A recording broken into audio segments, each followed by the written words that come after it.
ተፈጥሮ ለሰው ልጅ ከቸረቻቸው ስጦታዎች አንዱ የዱር እንስሳት ሀብት መሆኑ ይታወቃል። ከዚሁ ጋር በተያያዘ ኢትዮጵያም የባለብዙ የተፈጥሮ ሀብት ጸጋዎች ባለቤት ብትሆንም በተፈጥሮና ሰው ሰራሽ ችግሮች የዱር እንስሳት ሀብቷን በአግባቡ ሳትጠቀም ቆይታለች። ዘርፉን ለመደገፍ ያግዘው ዘንድ የኢትዮጵያ የዱር እንስሳት ጥበቃ ባለስልጣን ባዘጋጀው መድረክ ተገኝተው መልእክት ያስተላለፉት የሕዝብ ተወካዮች ምክር ቤት ምክትል አፈ ጉባኤ የተከበሩ ወይዘሮ ሎሚ በዶ እንደ ሀገር የተያዘውን ባለብዙ የኢኮኖሚ እድገት እውን ለማድረግ የዱር እንስሳት ሀብት ዘርፉን በመደገፍ ጠንካራ ማህበራዊ፣ ኢኮኖሚያዊና ስነ ምህዳራዊ ያላት ሀገር ለመገንባት በጋራ መስራት እንደሚገባ አሳስበዋል። የገጠሙት ያለውን ቻሌንጆች ሁሉ ተቋቁሞ ለውጥ ለማምጣት የተሻለ ውጤት ለማስመዝገብ እንደ ሀገር የያዝነው ርዕይ ለማሳካት ሁለንተናዊ ብልጽግናን እውን በማድረግ ውስጥ ይሄ ዘርፍ አንዱ የኢኮኖሚ ዋና አውታር ሆኖ ተይዞ በክቡር ጠቅላይ ሚኒስትራችንም በሌሎቻችንም በሁሉ የተረባረበ የጋራ ክንድ እውን ለማድረግ እየተሰራ ያለው ስራ ውስጥ የራሳቸውን ሚና በትልቁ እየተወጡ ነውና በጣም ፕሮሚሲንግ የሆኑ ስራዎች እየተሰሩ እንዳሉ መውሰድ አለብን ብዬ አስባለሁ።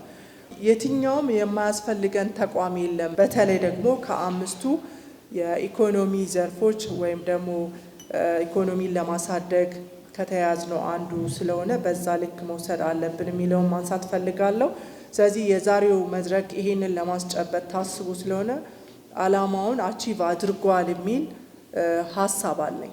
አንድ ሀገር ለመገንባት አንድ ጠንካራ የሆነ ኢኮኖሚ እና ማህበራዊ ስነ ምህዳራዊ ሁኔታ ለመፍጠር ከሆነ በዛ ልክ ብንወስደው ጥሩ ነው። በሕዝብ ተወካዮች ምክር ቤት የንግድና ቱሪዝም ጉዳዮች ቋሚ ኮሚቴ ሰብሳቢ የተከበሩ ወይዘሮ አሻ ያያ የዱር እንስሳ ሀብት ጥበቃ ለአንድ አካል ብቻ የሚተው ባለመሆኑ የምክር ቤት አባላት በክትትልና ቁጥጥር ስራዎቻቸው ዘርፉን መደገፍ እንደሚገባ አመላክተዋል።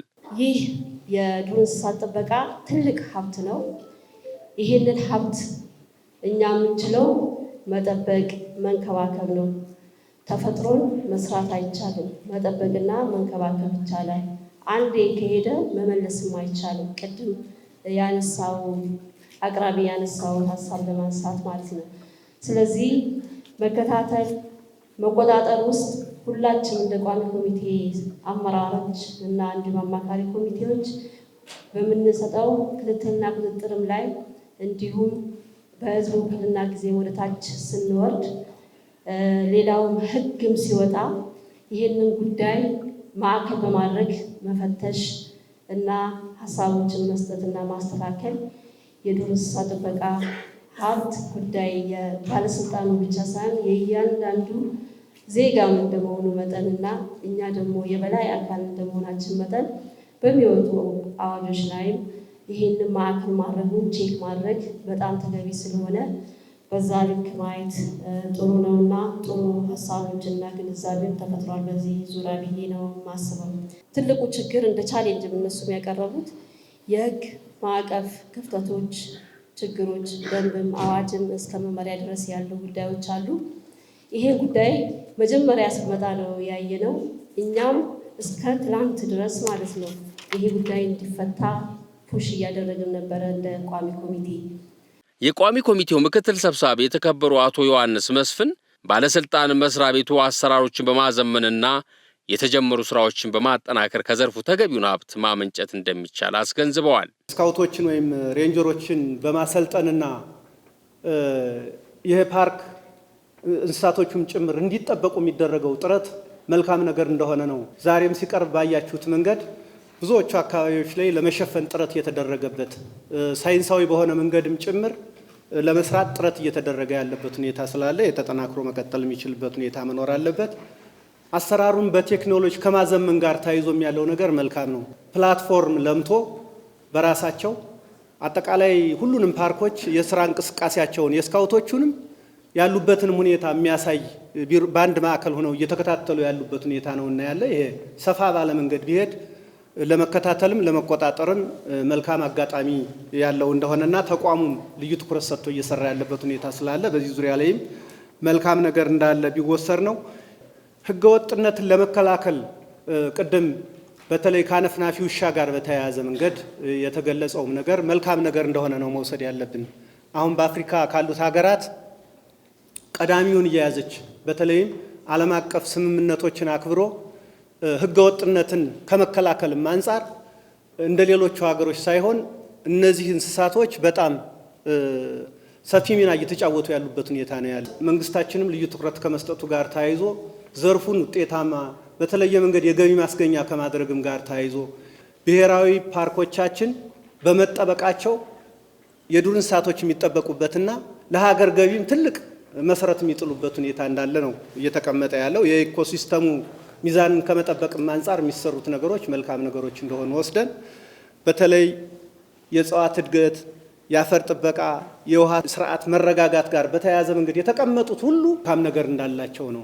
የምክር ቤት አባላት በበኩላቸው የዱር እንስሳት ሀብትን እንደ ብሔራዊ ጥቅም በማየት የሁሉም አካላት ተሳትፎ ሊኖር እንደሚገባና ከተሞች ሲስፋፉ የዱር እንስሳት ሀብት ተቃርኖን በመቀነስ ዓለም አቀፋዊ ተሞክሮችን ታሳቢ ማድረግ እንደሚገባ አስገንዝበዋል። ባዮዳይቨርሲቲ ጉዳይ ከተነሳ የህይወት ጉዳይ እንደሆነ ለአንድ ተቋም ብቻ የሚሰጥ እንዳልሆነና የሁሉም ኮንሰርን መሆን እንዳለበት ተነስቷል። እኔ እብን ከኢኮኖሚያችን ከሀገሪቷ የምትፈልገው ከብልጽግና እሳቤን ከማሳካት አኳያ ራሱ እንደ ብሔራዊ ጥቅም መታየት አለበት የሚል ሀሳብ አለ። ምክንያቱም በጂዲፒ ውስጥ ስንት ምን ያህል ፐርሰንት እንደ ጀነራል ቱሪዝም ምን ያህል ኮንትሪቢዩሽን እንዳለው ይታወቃል። ከዛ ውስጥ የዱር አራዊቶች ኮንትሪቢዩሽን ምን ያህል ነው? ይሄ በደንብ ታይቶ የእንስሳት ጥበቃ ለብልጽግና እሳቢያችንን ለማሳካት ጉልህ ሮል ስላለው እንደ ብሔራዊ ጥቅም ታይቶ ጥበቃ መደረግ አለበት። በጣም ሲሪየስ ኢሹ ነው የሚል እንዲሁ ጨማሪ ሀሳብ ለማንሳት ነው። ከተረጅነት እንላቀቃለን ብለናል። አንድ ሌላኛው ከተመነት እየዘመነ ይሄዳል። አገር ስታድግ ብዙ ሰዎች ከተማ ውስጥ ነው የሚኖሩት። ሰዎች ኑሯቸው ሊሻሻል ከሆነ ከተማ መኖር ካለባቸው፣ ሰዎች ኑሯቸው ሊሻሻል ከሆነ ማምረት፣ መብላት፣ መጠጣት፣ ኒውትሪሽን ቫልዩ ማግኘት ካለባቸው እንዴት ነው ታርቆ መሄድ የሚቻለው የሚለው ነገር በደንብ መስራት ያስፈልጋል የሚለው ነገር በደንብ ማየት ነው። ከነ ወይ አውቱ ጭምር መምጣት መቻል አለበት። ሰው ኢኮሲስተም ውስጥ ግጭቶች አሉ። እሱ ራሱ ናቹራል ነው።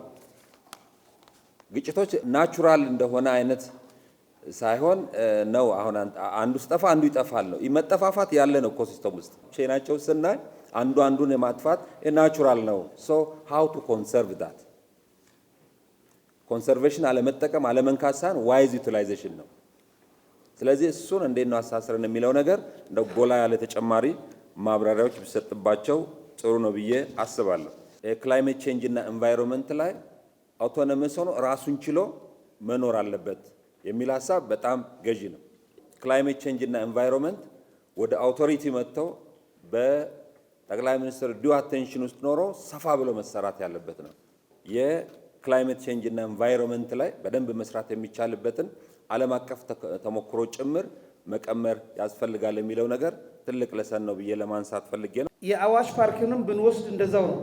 አዋሽ ፓርክ ኢንአክቲቭ ሁኔታ ላይ ደርሶ እንደነበረ እናውቃለን። እና አሁን ለፓርኩ ባውንደሪ ተበጅቶለት ዘመናዊ በሆነ መልኩ ታጥሮ ከኮሚኒቲ ንክኪ ውጭ የሆነበት ሁኔታ አለ። በዚህ በኩል ከሎካል ኮሚኒቲ ከኦሮሚያ ሎካል ኮሚኒቲ ምንነሱ የእርሻ የግጦሽ መስፋፋት ነበረ። በዛ በኩል ደግሞ ከአፋር በኩል ከአዋሽ አካባቢ እንደዚሁ የግጦሽና የቦታ ሽሚዎች ሁሉ ነበሩ እና አሁን የተሻለ ሁኔታ እንዳለ እረዳለሁ። ዋይልድ ላይፍን ሳንጎዳ እንዴት ነው መስራት የሚለውን ቋሚ ኮሚቴዎች በሙሉ በትስስር መስራት ይጠበቅባቸዋል። ተቋማት በትስስር እንደሚሰሩት ሁሉ ቋሚ ኮሚቴዎችም በትስስር ቢሰሩ ነው። ህዝብ ብዛት አንዱ ተግዳሮት ተደርጎ ተወስዷል። ህዝብ ብዛትን እንግዲህ ህዝባችንን ዋይዝሊ ብንጠቀመው ህዝብ ብዛት አያስቸግረን ማለት ነው። ስለዚህ ስራ ፈጠራ በብዛት ህዝባችንን የተለያዩ ስራ ብንፈጥርለት ዋይልድ ላይፉን ሳይጎዳ ሊኖር ይችላል እና ስራና ክህሎት ሚኒስቴርን የሚቆጣጠረው የሰው ሀብትና ስራ ስምሪት ቋሚ ኮሚቴ እዚህ ላይ መስራት ይጠበቅበታል ማለት ነው። የመሬት አጠቃቀምን ህግን በተመለከተ ግብርና ሚኒስቴር እየሰራ ያለው ነገር ስላለ ግብርና ቋሚ ኮሚቴ ከዛ ጋር አይቶ ችግሮችን ቢፈታ የሚለውን ለማንሳት ነው። ካስፈለገ ከባዮዳይቨርሲቲ ጋር ታርቆ መኖር አለበት። በናቹራል ሴቲንግ የሚሆን ከናቹራል ሴቲንግ ውጭም እነዚህ የተፈጥሮ ሀብቶችን በአግባቡ መጠበቅ፣ ማልማት እና መጠቀም አለበት። እንደዛ ከሆነ የሰው ልጅ የያዘውን የተዛባ አመለካከት አስተካክለው እነዚህ ሪሶርሶችን በአግባቡ መያዝ ተገቢ ነውና ይሄ በደንብ ሊሰመር ይገባል። ደገፍ ነው። በተለያየ መልኩ ድጋፍ ከሰጠነው ፓርኮቻችን ራሳቸው ችለው ገቢ ማመንጨት ይችላሉ። ይሄ ሰስቴኔብል ዲቨሎፕመንት ወይም ሰስቴኔብል ፓርክ ዲቨሎፕመንት ሊኖር ስለሚችል እሱም አካባቢ እያንዳንዱ ፓርክ የኢኮኖሚ ምንጩ ምንድን ነው? አሁን ያለበት ስታተስ 29ኙም ፓርኮቻችን አሁን ያሉበት ስታተስ ክሊርሊ መታወቅ መቻል አለባቸው። ያለባቸው ቻሌንጅ ምንድን ነው? የሚያመነጩት ኢኮኖሚ ያለውን አጠቃላይ የተፈጥሮ ሀብቱ ምን ይመስላል የሚለው ነገር በዝርዝር መታወቅ መቀመጥ መቻል አለ። ከማህበረሰቡ ጋር ያለው ቁርኝትም እጅግ በጣም ወሳኝ ነው። አንዱ ፓርኮቻችን ችግር ውስጥ እየገቡ ያሉት ከማህበረሰቡና ካለው ፓርክ ጋር ያለው ግንኙነት ነው።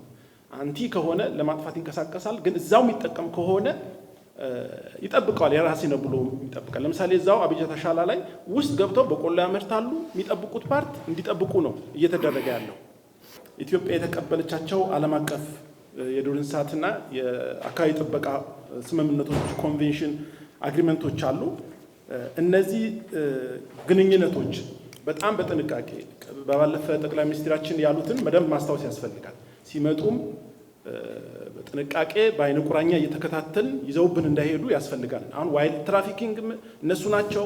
የሚመጡበት አግባብ በጣም አደገኛ ስለሆነ አግሪመንት ስለፈለግን ብቻ እነሱን በሚፈልጉት መልኩ መገፋት መቻል የለብንም። በሌላ በኩል ወቀሳም እንዳይመጣ የሀገርም ኢሜጅ እንዳይበላሽ አግሪመንቱ ከተፈረመ በኋላ ኢፌክቲቭ በተቀመጠው አግሪመንት መሰረት ስራዎችን ተሰርተው አቺቭ መደረግ መቻል አለበት የሚለው ነው። ሁለቱም መያዝ መቻል አለበት የሚለው ነገር በደንብ መውሰድ ያስፈልጋል።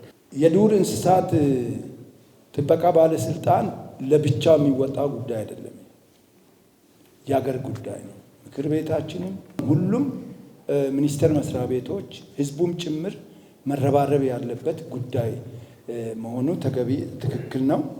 አንድ ምቹ ሁኔታ አለን። የአረንጓዴ አሻራ ኢኒሼቲቭ ክቡር ጠቅላይ ሚኒስትራችን የያዙት ፓርኮች ማስፋፋቱም ጥሩ ምቹ ሁኔታ ነው። በህዝብ ተወካዮች ምክር ቤት ምክትል ዋና ጸሐፊ ዶክተር ንጉሴ መሸሻ ያለውን ነባራዊ ሁኔታ ታሳቢ በማድረግ የሀገርን ባለብዙ ጸጋ ሀብት በአግባቡ ለመጠቀም የቱሪዝም መዳረሻ ቦታዎችን በማስፋት ከዘርፉ ተጠቃሚ መሆን እንደሚቻል አመላክተዋል። ሀገራችን በጣም ባለብዙ ጸጋ ሀገር ናት። ጸጋችንን እንድናቅ ጸጋችንንም ደግሞ እንድንጠቀም አሁን ያለው ነባራዊ ሁኔታና በመንግስታችን በጠቅላይ ሚኒስትራችንም የተወሰደው ኢኒሼቲቭ እጅግ ይበል የሚልና በቀጣይም ትልቅ ተስፋ የሚሰጠን ታላቅ ስራ የተሰራ ይገኛል። በዚህ በቱሪዝሙና በዋይልድ ላይፍ እንዲሁም ኮንሰርቬሽን ጋር በተገናኘ ብዙ በርካታ ስራዎችም እየመጡ ነው። ከዛ ውስጥ ግን በዱር እንስሳት ጥበቃ ዙሪያ ደግሞ ያጋጠሙ አገራዊ ተግዳሮቶች እና ችግሮች እንዳሉ መገለጹንም በዚሁ አይተን በቀጣይ ማሻሻል አለብን፣ ምንስ መስራት ይገባናል የሚለውን ተወያይተን የጋራ መረዳትን ፈጥረን ወደፊት ደግሞ በተሻለ ደረጃ ውጤታማ የምንሆንበትን የሚያመላክት ስለሚሆን በዚህ መልኩ መወያየቱ እጅግ ጠቃሚ ነው ለማለት ነው።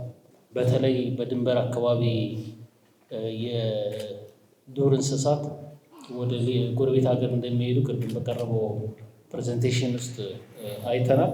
ወደ ሌሎች የድንበር ሀገራት የሚሻገሩትን እንዴት መከላከል ይቻላል የሚለውን መፍትሄ ማበጀት አለብን። እና በዚህ ላይ መስራት እጅግ ጠቃሚ ነው።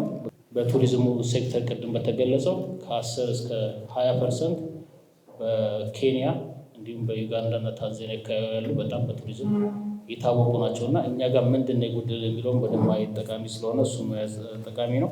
ከዋይልድ ላይፍ ጋር በተገናኘ ሳንክቹሪዎችን ዴቨሎፕ ከማድረግ አንጻር በቀጣይ ምን ፖቴንሻሎች አሉ፣ ያልሰራናቸው ምን አሉ፣ ምንድን ነው እንደ ሀገር ያለን አቅም በቱሪዝሙ ተጨማሪ አቅሞች ምንድን ናቸው፣ ተደማሪ አቅሞቻችን ምንድን ናቸው የሚለውን መለየት ያስፈልጋል። የኢትዮጵያ የዱር እንስሳት ባለስልጣን ዋና ዳይሬክተር ኩመራ ዋቀጅራም በምክር ቤቱ አባላት የተሰጡ አስተያየቶች ገንቢ በመሆናቸው ለቀጣይ ስራ ምክር ቤቱ ትልቅ አቅም እንደሚሆን ገልጸው የቱሪዝም መዳረሻ ቦታዎችን በማስፋፋት ከዘርፉ የተሻለ ገቢ ለማመንጨት በጀት እንደሚያስፈልግ አስረድተዋል። አስተያየቶቹ ያው የምንወስዳቸው ናቸው፣ ገንቢዎች ናቸው። እንዲህ ቢሆን እንዲህ ብታደርጉ በዚህ መልኩ የተባሉ ነገሮች የምንወስዳቸው ነው። ምክር ቤትን ስትራቴጂካሊ ከመጠቀም አንጻርና በዚህም ውጤት የመጣበት እንዳለም እንገነዘባለን። በተለይ ወደ ሰሜን አካባቢ ያሉ ፓርኮቻችን ችግር ውስጥ ነው ያሉ። በተቻለ መጠን በጣም ሲስተማቲክ በሆነ መንገዱ ፓርኮቹ እንዳይጠፉ እንዳይወድሙ እዛ ካለው ኃይል ከመከላከያም ጭምር የምንሰራቸው ስራዎች በጣም ወጥሮናል። ይሄ ምክር ቤት ትልቅ አቅም እንደሆነ እና ለተቋሙም ትልቅ ጉልበት እንደሆነ የዱር እንስሳት አንዱ ባህሪያቸው በጣም የሚገርም ነገር ምቹ ሁኔታ የት እንዳለ ያውቃሉ። በጣም የሚገርመው ነገር ስለሆነ አሁን በጣም ወፎች ከአውሮፓ እኮ እዚህ ይመጣሉ እኛ ጋር። አሁን ጨረቃ እና እንትን ብትሄዱ መዓት አሁን ባለፈው ሳምንት ሲንቆጥር ነበር። ክሬን የሚባሉ ወፎች አሉ። ከ10,000 በላይ ነው የቆጠርናቸው። ግን ያቺ የጨፋ የምትባለው የጨረለቃና ጨፋ ነው የሚጠቀሙት። ቢሾፍቱ ዙሪያ ጠቧቸዋል መሬቱ።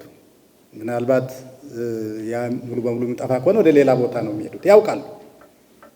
እሱ ነው በጣም የሚገርመው ነገር እና በእኛ በኩል ምቹ ነገር ከሌለ መኖሪያ አካባቢ በቂ ውሃ ከሌለ በቂ ምግብ፣ እንስሳት ምን ይፈልጋል? አዎ ምግብ ነው የሚፈልጉ። ስለዚህ በእኛ በኩል ምግብ ከሌለ ውሃ ከሌለ ወዳለበት ደግሞ እነሱ በተፈጥሮ ችሎታቸው ያውቃሉ፣ ይሄዳሉ ወደዛ። ያ አይነት ነገር ነው የሚሆነው እና ያው መፍትሄው በእርግጥ እኛ እንደ ኢኮሎጂስት ምንም ይሄንን ነገር ለመገደብ ምክንያቱም መኖር አለባቸው። ምቹ የሆነ ነገር ወዳለበት ቢሄዱ እንዳይሄዱ ደግሞ ማድረግ ያለብን ይሄ ጥበቃ የምንለውን ነገር ማጠናከር ነው። በእኛ በኩል እነሱ መኖሪያ አካባቢ ላይ የሚደርሰውን ጫና ከቀነስ የትም አይሄዱም። እንደውም በሌላ በኩል ያሉት ወደኛ ሀገር ይመጣሉ። እንስሳ ይሄዳል። እንስሳ የፖለቲካል ባውንደሪ አያውቅም። እንስሳ ፓስፖርት የለውም፣ ምን የለውም። ምቹ ነገር ወዳለበት ይወጣል፣ ይገባል፣ ይመላለሳል። ሲመላለስ የሆነ ቦታ ላይ በጣም ከተመቸው እዛው ይቆያል፣ ሊቀርም ይችላል። በዛው ሲመለስ መልካም ነገር የማያጋጥመው ከሆነ በዛም ሊቀርም ሊጠፋም ይችላል።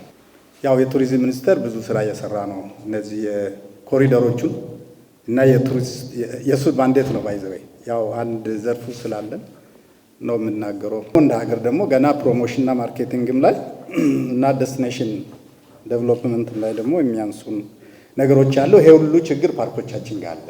አሁን ከቅርብ ጊዜ ወዲህ ነው እንግዲህ በፒኤም ኢኒሼቲቭ ጨብራ ጩርጩራ ላይ መዳረሻ እየለማ ነው። አዋሽ ብሔራዊ ፓርክ መዳረሻ እየለማ ነው። ባሌ ተራራዎች ብሔራዊ ፓርክ መዳረሻ እየለማ ነው። ወደ ነጭ ሳር ብሔራዊ ፓርክ ደግሞ ጠጋ ያለ አርባ ምንጭ ላይ መዳረሻ እየለማ ነው። ወደ ሌሎችም እንደዚሁ እቅዶች አሉ። ስለዚህ ፓርኮች ነው እንጂ ያሉን የፓርኮች ውስጥ ያሉ መስህቦችን በችግር ውስጥ ነው ያሉ እንጂ መዳረሻ የሆነ መስህብ ቦታ ግን የለንም ያናክል ማለት ነው። ለዚህ ነው ብዙ ቱሪስት መሳብና ከዱር እንስሳቱ ዘርፍ ማግኘት የሚገባንን ኢኮኖሚ ማግኘት ያልቻል ነው። ይህንንም አቅም እየፈለግ ነው ያልነው ሪሶርሱ ነው መስህብ የሚሆነው። ሪሶርሱ ነው መስህብ የሚሆነው። መስህብ ከሌለ ዴስቲኔሽን የለም። ምንድነው ዴስቲኔሽን የሚሆነው? መስህብ ከሌለ ዋልያ ከሌለ ሰሜን ዴስቲኔሽን አይሆንም። ዝሆኖች በሌሉበት በሚኖሩበት አካባቢ ከሌሉ ዴስቲኔሽን ሊሆኑ አይችሉም። አትራክሽኑ የለማ። ለዛ ነው አሁን እንደው ኮንዘርቬሽኑ ላይ ብዙ የሚያሳስቡ ብዙ ችግሮች ስላሉ እንስሳቶች ሌሎቹ እየተሰደዱ እናንተም እንዳነሳችሁ፣ ሌሎቹ ደግሞ ቁጥራቸው እየተመናመነ አንዳንዶቹ ደግሞ ከዛ አካባቢ እየጠፉ ስለሆነ መረባረብ ያስፈልጋል። ምክንያቱም ዋይልድ ላይፍ በኢኮኖሚ ዘርፍ ውስጥ ተመድበዋል። ኢኮኖሚ እንዲያመነጭ ይጠበቃል። ይሄንን ደግሞ ማድረግ ካለበት ሪሶርሱ መኖር አለበት የሚል ነገር ነው። ለዛ ነው ከዚህ አንጻር ነው እንግዲህ አዋጆቻችንን፣ ፖሊሲዎች፣ ቅድም የታዩትን ነገሮች ስትራቴጂዎቻችንን ማሻሻል ነገር ውስጥ የገባ ነው። ሪሶርሱ በደንብ ተጠብቆ ከዛ ለምቶ በዘላቂነት ጥቅም እንዲያመጡ ለማድረግ በሚያስችል መልኩ ነው እንግዲህ እንቅስቃሴ ውስጥ እየገባን ያለ ነው ማለት ነው። የኢትዮጵያ የዱር እንስሳት ባለስልጣን ምክትል ዋና ዳይሬክተር አቶ ሰለሞን መኮንን በበኩላቸው የዱር እንስሳ ሀብት እያጋጠሙ ያሉ ችግሮች በባለስልጣን መስሪያ ቤቱ ብቻ የሚፈቱ ባለመሆናቸው ምክር ቤቱ የበኩሉን ድርሻ እንዲወጣ ሲሉ ጠይቀዋል። በዱር እንስሳት ጥበቃ ዙሪያ ምን እድሎች አሉን፣ ምን ፈተናዎች አሉን የሚለውን ጉዳይ አንስተን ለመወያየት እድል በማግኘታችን ባለስልጣን መስሪያ ቤቱ ችግር ብቻ አይደለም የሚያቀርበው። በተለይ ባለፉት ዓመታት እነዚህ ፈታኝ ጉዳዮችን አልፎ ተስፋ ሰጪ ነገሮችም አሉ።